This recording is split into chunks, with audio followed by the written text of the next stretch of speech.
میرے 10 بیٹے ہیں اور میں بہت مالدار ہوں۔ مجھے کسی چیز کی ضرورت نہیں۔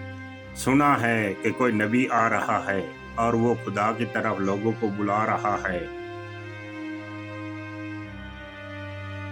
آج ہم ایسی قوم کا ذکر کرنے جا رہے ہیں جس کا ذکر قرآن مجید میں آتا ہے لیکن بہت کم ذکر ہوا ہے۔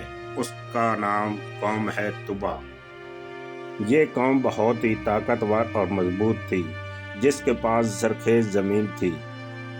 وہ قوم اللہ کو نہیں مانتی تھی، اس لیے اس قوم کو تباہ کر دیا گیا۔ اس قوم کا جرم یہ تھا کہ انہوں نے ظلم کی انتہا کر دی تھی اور ظلم کو اپنی زندگی کا حصہ بنا لیا تھا۔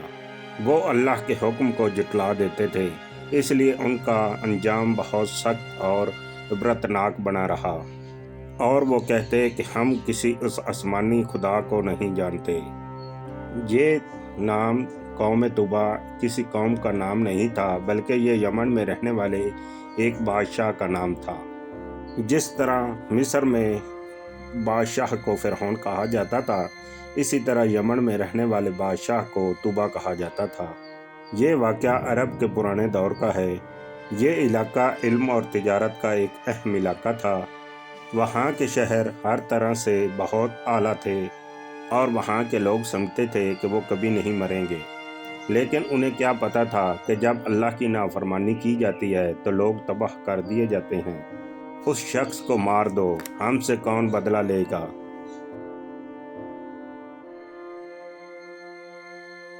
قوم طبع بہت دولت مند اور شہر بہت مضبوط بنے ہوئے تھے۔ ان کے پاس بہت زیادہ مضبوط فوج تھی اور ان کا ہر طرف طاقت کا خوف تھا۔ لوگ ہر طرف اپنی طاقت اور امیری کا گن گاتے تھے اور ہر کوئی سمجھتا تھا کہ انہیں کوئی موت نہیں دے سکتا۔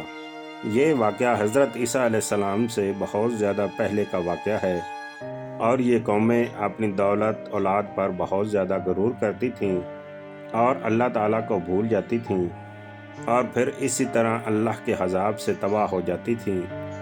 اے ہمارے بھگوان، ہم سے خوش ہو جا۔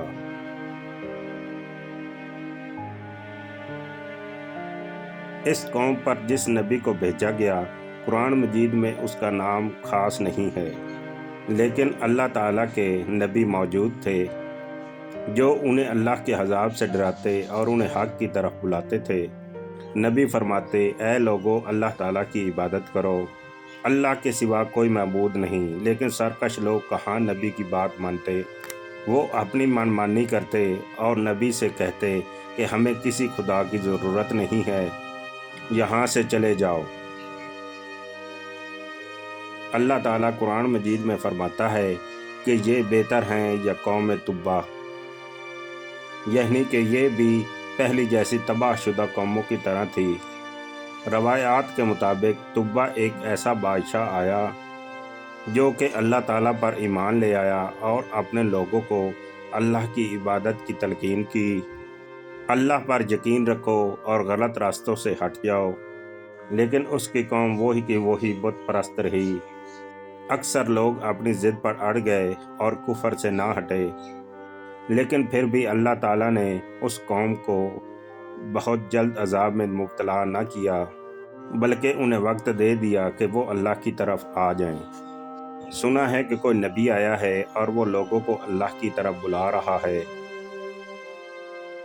ہم سے طاقتور کوئی بھی نہیں ہے اس جہان میں۔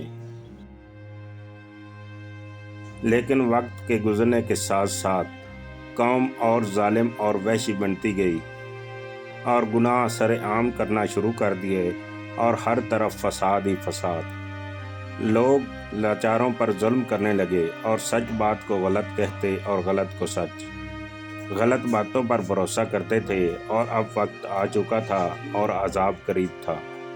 لیکن پھر بھی وہ توبہ کر سکتے تھے، لیکن اپنے آباء و اجداد کے دین سے نہیں نکل رہے تھے، اور وہ یہ سمجھتے تھے کہ یہ جو نبی آیا ہے وہ جھوٹا ہے، وہ ہمیں گمراہ کر رہا ہے، اور اپنے بچوں سے کہتے کہ وہ نبی سے دور رہیں اور کہتے کہ سچ کی طرف نہ جاؤ، اور وہ بھول گئے کہ ایک دن حق غالب آ کر رہتا ہے۔ اللہ تعالیٰ قوم کو آزما رہا تھا کہ یہ قوم میری طرف لوٹ کر آتی ہے یا نہیں۔ لیکن یہ قوم بھی دوسری قوموں کی طرح باز نہ آئی، لیکن انہیں ہدایت دی گئی تھی، لیکن ان کا دل مردہ ہو چکا تھا۔ نبی کو عذاب لانے کا کہتے اور وہ سمجھتے تھے کہ یہ نبی جھوٹا ہے، اور وہ اپنے آباء و اجداد کے خداؤں کو سچا سمجھتے تھے۔ قوم کے پاس ہر قسم کی نعمتیں تھے، لیکن وہ غرور کرتے تھے اور کہتے کہ ہم نہیں اگایا ہے اور ہم ہی سب کچھ کر سکتے ہیں، اور کہتے کہ یہ سب کچھ ہم نے ہی کاشت کیا ہے اور ہم ہی اس کے مالک ہیں۔ نبی کی ہدایات کے باوجود وہ لوگ اللہ تعالیٰ کی نافرمانی کرتے رہے۔ پھر اللہ تعالیٰ کا عذاب آنا شروع ہوا اور ان کی آسائشیں دیکھتے ہی دیکھتے کم ہونا شروع ہو گئیں۔ ان میں تنگی بڑھتی گئی اور ان کی طاقت اور غرور میں کمی ہوتی گئی۔ اور پھر ایسا عذاب جو تاریخ میں ایک عبرت بن کر رہ گیا۔ اور پھر قوم تبع آہستہ آہستہ تباہ ہو گئی۔ ان کے مکان جو وہ سمجھتے تھے کہ طاقت کا بہت بڑا سر چشمہ ہے، اللہ کے عذاب کے سامنے مٹی کا زیر ہو گئے۔ ان کی فوجیں جو انہیں طاقتور سمجھتے تھے وہ بھی کسی کام نہ آ سکیں۔